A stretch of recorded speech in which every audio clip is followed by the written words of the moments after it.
నమస్కారం NSTV news కి స్వాగతం. నా పేరు సంధ్య. ఇక వార్తల్లోని ముఖ్యాంశాలని చూద్దాం. నిర్మల్ జిల్లా లోకేశ్వరం నగర్ గ్రామానికి చెందిన గుజ్జా గౌతమి, పూజ సోదరిమణులు 6 ఏళ్లుగా కార్యాలయాల చుట్టూ తిరుగుతున్నారు. 16 ఏళ్ల క్రితం తండ్రి, 6 ఏళ్ల క్రితం తల్లి చనిపోవడంతో అనాథలైన వీరి చదువు, భూ సమస్యలను పరిష్కరిస్తామని అప్పటి కలెక్టర్ ముషారఫ్ అలీ హామీ ఇచ్చారు. కలెక్టర్లు మారుతున్నా ఇప్పటికీ తమ సమస్యలు పరిష్కారం కాలేదని వాపోయారు. ఎంఆర్ఓ రోజు ఆఫీస్ చుట్టూ తిప్పించుకుంటున్నాడని ఆవేదన వ్యక్తం చేస్తున్నారు. ఆర్ఫన్స్ అనే ఎలాంటి గుర్తింపు కూడా గవర్నమెంట్ నుంచి మాకు అందలేదు. ఎలాంటి సదుపాయాలు లేకున్నా కానీ గవర్నమెంట్లో చదువుతున్నప్పటికీ కనీసం మా భూమి విషయాలైనా సహకరిస్తారేమో అని అంటే అది కూడా ఇప్పటి వరకు కుదరలేదు. కలెక్టర్ మేడం గారి దగ్గరికి వెళ్తే మీకు ఏదైతే ప్రాబ్లం ఉందో అది లోకేశ్వరం ఎంఆర్ఓ సార్ సాల్వ్ చేస్తారని చెప్పారు.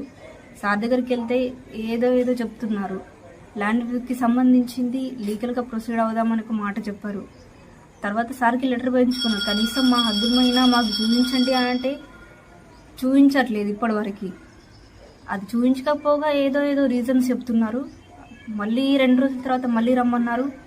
ఆ 2 రోజులు అయిన తర్వాత కూడా మళ్ళీ మాకు సాయం అందుతుందో అవ్వదో కూడా తెలీదు.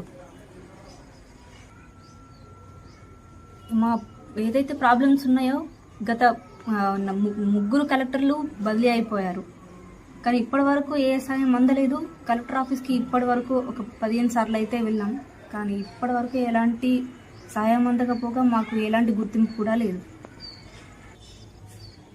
భూమి విషయంలో మా పెదనాన్న వాళ్ళు మా భూమి వాళ్ళే చేసుకుంటున్నారని కోణంలో ఎంఆర్ఓ సార్ని తెలిస్తే సార్ అన్నారు ఆ బిల్ లెటర్ పెట్టుకోండి అని చెప్పారు. పెట్టాము, మాట్లాడతా అని అన్నారు. కానీ ఇప్పటి వరకు ఆ విషయం అనేది ఇంకా సాల్వ్ కాలేదు.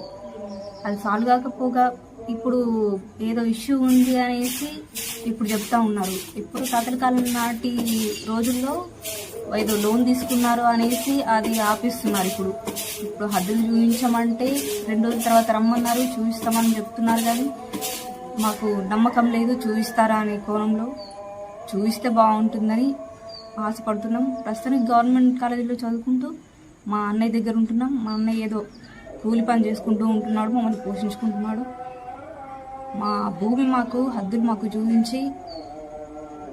చూపిస్తే ఇప్పటికైనా బాగుంటుందని కోరుకుంటున్నాను.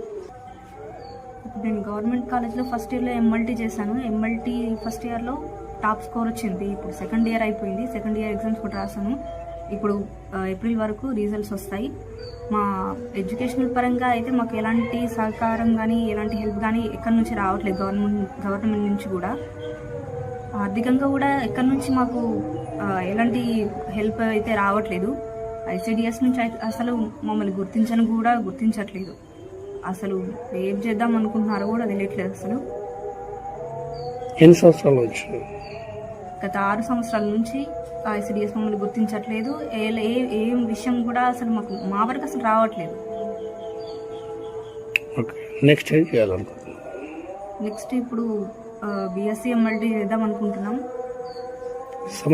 మీ సమస్యకి ఎలా ఆర్ఫన్స్ గా గుర్తించాలని గవర్నమెంట్ నుంచి కోరుకుంటున్నాం. ఆర్ఫన్ సర్టిఫికేట్ మాకు అందాలని కోరుకుంటున్నాం. అలాగే మా భూమికి సంబంధించిన విషయం కూడా అది మా హద్దులు మాకు చూపిస్తే ఏదో మాకు కలిగినంత వరకు చేసుకుంటామని కోరుకుంటున్నాం.